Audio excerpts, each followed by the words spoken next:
comprehensively dishonest man who posed as a solicitor in court despite having no legal qualifications has been jailed for 10 months. Richard Lipscomb, 47, worked for a construction firm on a civil case for more than a year before his deception was exposed. A Sheffield Crown Court judge said he showed complete contempt for the law. Mr. Lipscomb of Parkview Road, Sheffield, admitted acting as a solicitor was unqualified. The court heard he provided legal services for London-based construction firm Build Team Holborn between January 2015 and October 2016. His work involved representing the company in litigation brought by a customer in June 2015. Catherine Lloyd, representing the Solicitors Regulation Authority (SRA), said Mr. Lipscomb purported to be a genuine solicitor in communication with the claimant's legal team and before a district judge at the Mayors and City of London Court. He also submitted paperwork, signed off as a general counsel, which claimed he was a grade A fee earner with the last 8 years litigation experience. His deceit unravelled when the customer's legal team grew concerned about his conduct during a May 2016 court hearing and began investigating his background, the court heard. It emerged Mr. Lipscomb had been banned from working for legal companies in any capacity since August 2015. The SRA issued a ban after an investigation found Mr. Lipscomb, whilst employed as a paralegal for a law firm, Neil Hudgell Limited, had worked for a client without the company's knowledge.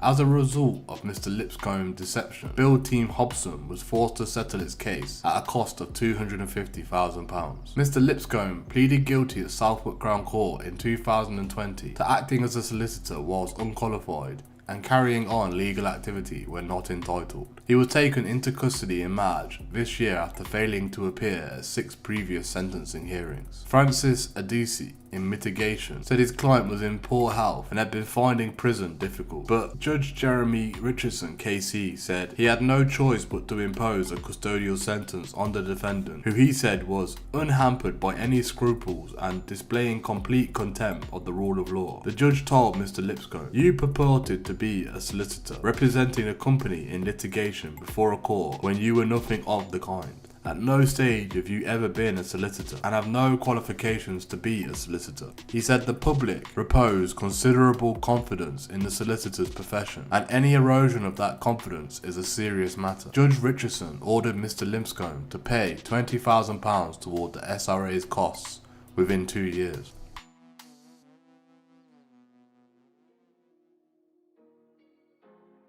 A former Metropolitan Police officer who has been banned from policing over her handling of 2 incidents of flashing by Wayne Couzens says she has received hundreds of hate messages. Samantha Lee, who was 29, also known as Officer Naughty, claims she has been thrown under a bus and that people have messaged her saying that she should have been raped and murdered instead of Sarah Everard. The OnlyFans star did not make the correct investigative inquiries over 2 incidents where the killer exposed himself to female staff members at a McDonald's restaurant in Swanley, Kent, days before he kidnapped, raped and murdered Sarah Everard, a disciplinary panel found. The panel found she also lied about her actions when questioned. Her behaviour was found to be amounted to gross misconduct and she is now banned from serving in any police force ever again. She had recently told that she is being looked at as if she is just as guilty as Mr. Couzens. The tribunal heard that she attended the restaurant on the 3rd of March and interviewed manager Sam Taylor hours before the 33-year-old marketing executive, Miss Everard, was kidnapped by the former firearms officer in Clapham, southwest London. Claimed she believed CCTV at the restaurant was deleted automatically, so there would be no footage of Mr. Couzens or the offence. In his evidence, Mr. Taylor said that he had shown Miss Lee the CCTV footage and told her it could be downloaded onto a USB stick. He also said that he explained to her that Mr. Couzens' registration plate could be seen in the CCTV footage of the second incident. For her part, Miss Lee denied that this was the case, saying that he had told her that there was no CCTV. Miss Lee said that some of the abusive messages say that she should have been the one kidnapped and murdered. In fact, that she was being blamed completely for the killing. Some of them have even been reported to the police. She said, "I think I'm seen as this horrendous, awful person that has let an absolutely heinous crime take place. And I'm being looked at as just as guilty as Mr. Couzens is. But literally, there was nothing that I could have done that would have changed the outcome. I don't want any sympathy at all. All I want people is to understand that there is nothing that I could have done. It's been a case of, let's go in at the bottom, rather than going up at the higher people at the top. The only person that should have been blamed for that awful, horrendous crime is Wayne's cousin. After the ruling, she said she had been made a scapegoat and says she feels she has been thrown under the bus. She said, at the time, I am a young female PC. I am the only person who has faced any disciplinary action in relation to this. There is only one person who is responsible for everything that happened, and that is Wayne Couzens. I have never lied. In March, Mr. Couzens was sentenced to 19 months in prison after admitting 3 counts of indecent exposure, including flashing at McDonald's restaurant on 14th of February and the 27th of February 2021. He was already serving life behind bars for kidnapping Miss Everard as she walked home through Clapham, South London on March 3rd, 2021 and then murdering her. A third indecent exposure incident was related to when Mr. Couzens exposed himself to a female cyclist on a Kent country lane in November 2020.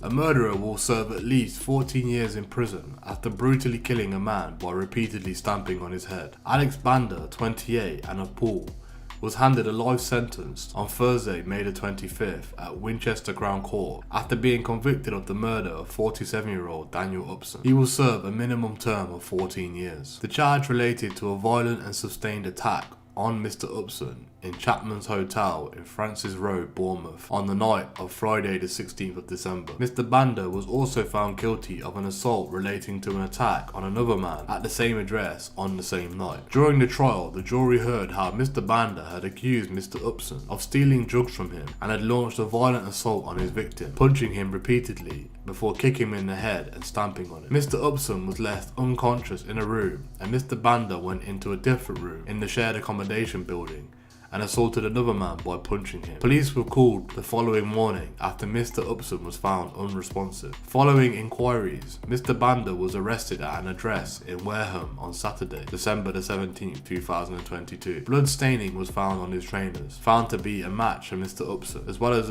on his sleeve of his jacket.